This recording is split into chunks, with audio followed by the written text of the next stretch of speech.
தமிழ் சினிமாவில் வந்து அதிகமாக அடிமைப்படுத்துனவங்கன்னு சொன்னால் ஸ்ரீதர், கோபாலகிருஷ்ணன், பாலச்சந்தர், பாரதிராஜா, பாக்கியராஜ், இந்த மாதிரி ஒரு சிலர் தான். அதில் ஒருத்தர் அவர் பல்கலைக்கழகமாக இருந்தவர். பாரதிராஜாவை பொறுத்த வரைக்கும் அவருடைய பார்வை எப்படி இருந்ததுன்னா, 4 சோத்துக்குள்ளே கேமரா வச்சு செட்டை போட்டு படம் எடுத்துட்டு இருந்தாங்க. பூங்கா மாதிரி வச்சு செட்டு போட்டு. ஆனால் இவர் நிஜமாகவே ஆற்று பக்கம் போனார். பெஸ்ட் டேரக்டர் சினிமா வெளில கூட்டு வந்தார். அவரோட பையனால ஏன் சார் ஒரு சினிமாவில் வந்து முழுமையாக ஷைன் ஆக முடியல? ஏங்க, இது பாரதி ராஜாவுக்கு மட்டுமல்ல. ஏன் அவருடைய சிஷ்யன் பாக்கியராஜுக்கு பையன் சாந்தனும் 6 படம் நடித்தான். 6 படம் மொக்க. அந்த அந்த பொண்ணை வச்சு அவரே படம் டைரக்ட் பண்ணார். படம் உடலை. பாரதிராஜா சார் வந்து டோட்டலாக உடஞ்சது வந்து பையன் இறப்புக்கு அப்புறம் தான் முழுசாக உடஞ்சிருப்பாரு. ஆமாம், அது எந்த சந்தேகமும் இல்லை. அவர் இவ்வளோ தூரம் 75 வயசுக்கு மேலே இருந்துட்டார், அனுபவிச்சிட்டார். ஆனால் ஆண்டவன் இதில் அவர் வந்து நம்ம பிரார்த்தனை பண்ணோம், ஆண்டவா அவரை அதாவது இப்படி போட்டு வதைக்காமல் எடுத்துதுங்க அப்படின்னு சொல்லணும். இல்லை அவரை மீட்டு கொடுங்க அப்படின்னு நம்ம பிரார்த்தனை பண்ணுறதை தவிர வேறு ஒன்றும் வழி இல்லை. அவர் சூப்பர் ஹிட்டு டைரக்டர். பெண்களை தொடாமலேயே காதல் பண்ணி நடித்தவர். அவங்க பையன் சிம்பு எல்லாரையும் தொட்டு அனுபவித்து நடித்தவர்.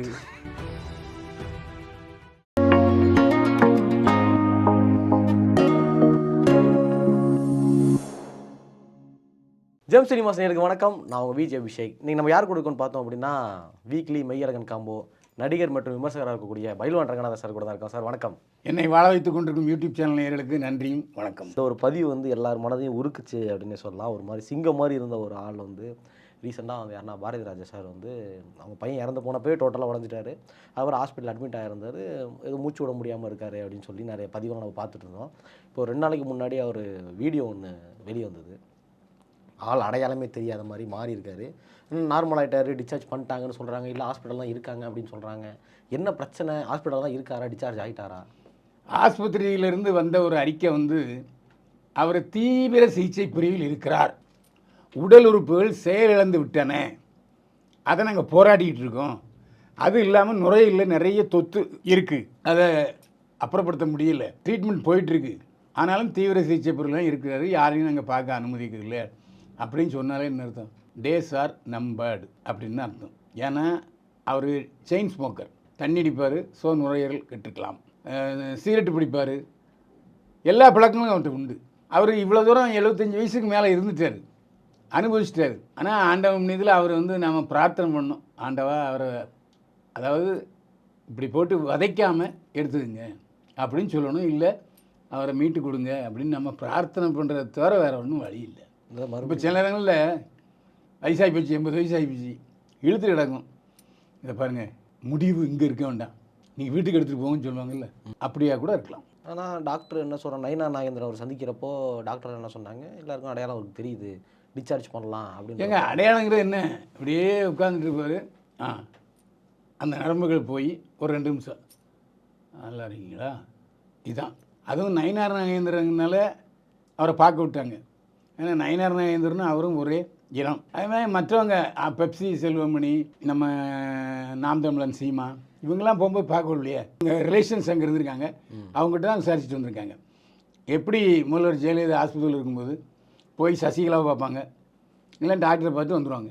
அந்த கண்ணாடிக்குள்ளே கூட பார்க்க விட மாட்டாங்க. ஏன்னா தன்னுடைய அந்த உடல் அழகு குறைஞ்சது ஜெயலலிதா வெளியிட்ட காமியை விரும்பலை, அது ஒரு காரணம். அதனால் அப்படி இப்போ கம்பீரமாக இருந்த பாரதி ராஜா இப்போது எத்தனையோ அதாவது தமிழ் சினிமாவில் வந்து அதிகமாக அடிமைப்படுத்துனவங்கன்னு சொன்னால் ஸ்ரீதர், கோபாலகிருஷ்ணன், பாலச்சந்தர், பாரதிராஜா தான், பாக்கியராஜ், இந்த மாதிரி ஒரு சிலர் தான். அதில் ஒருத்தர் அவர் பல்கலைக்கழகமாக இருந்தவர். பாரதி ராஜாவை பொறுத்த வரைக்கும் அவருடைய பார்வை எப்படி இருந்ததுன்னா, 4 சோத்துக்குள்ளே கேமரா வச்சு செட்டை போட்டு படம் எடுத்துட்டு இருந்தாங்க.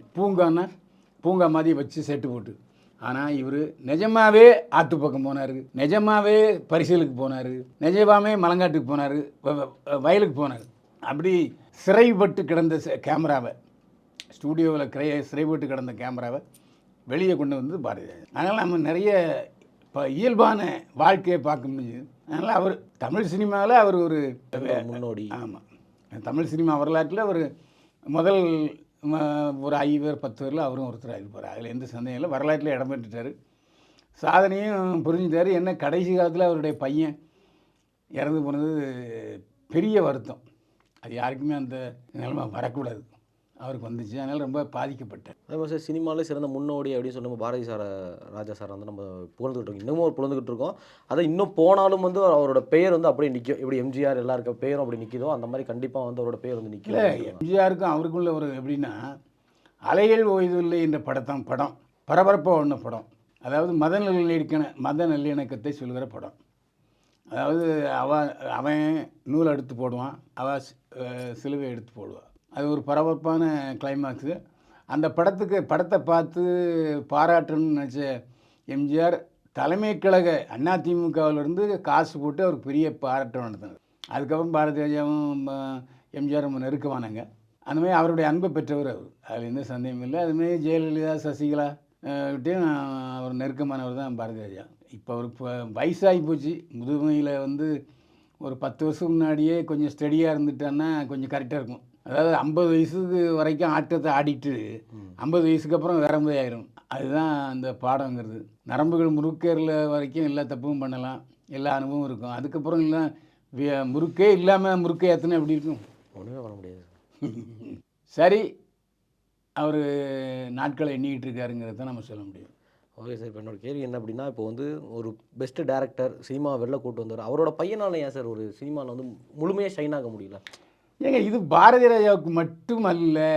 ஏன் அவருடைய சிஷ்யன் பாக்யராஜுக்கு பையன் சாந்தனும் 6 படம் நடித்தான். 6 படம் மொக்க. அந்த பொண்ணை வச்சு அவரே படம் டைரக்ட் பண்ணார். படம் உடலை. அதுக்கு என்ன செய்ய முடியும்? மனோரமா ஆட்சி பெரிய 3000 படங்கள் நடித்தவர். அவருடைய பையன் பூபதி அவருக்காக ஒரு படம் எடுத்தாங்க. படம் உடலை.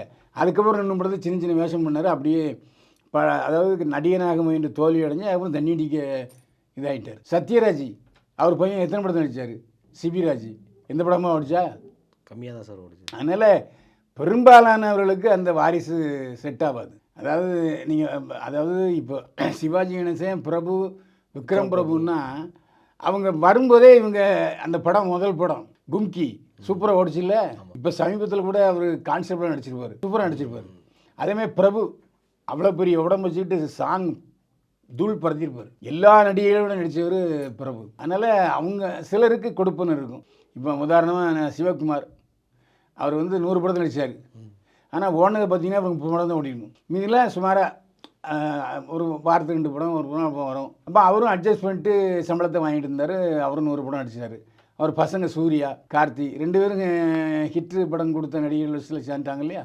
அவருக்கு அந்த கொடுப்பனை இருந்துச்சு. யாருக்கு? சிவகுமாருக்கு. எல்லாருக்கும் அந்த கொடுப்பனை இருக்குன்னு சொல்ல முடியாது. ராஜ் கபூருக்கு இருந்துச்சு.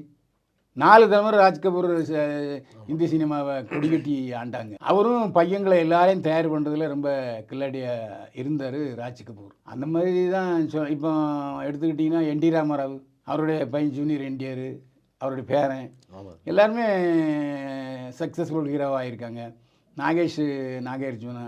நாகார்ஜுனா அதுக்கப்புறம் அடுத்த தலைமுறை 3வது தலைமுறை நாகேஸ்வர ராவ் பையன் பேரன் 3 பேருமே ஹிட்டு படம் கொடுத்துக்கிட்டு இருக்காங்க.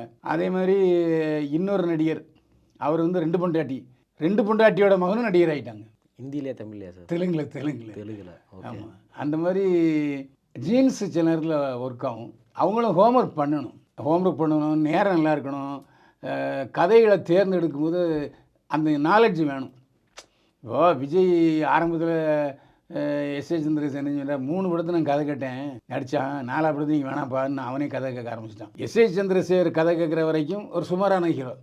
இவர் நடித்ததுக்கப்புறம் முதல்ல ஆரம்பத்தில் காதல் படங்கள், அதுக்கப்புறம் ஆக்ஷன் ஆகி வேறு லெவலுக்கு ஆகிட்டார்ல. அதனால் அது சுயம்புகளும் உண்டு.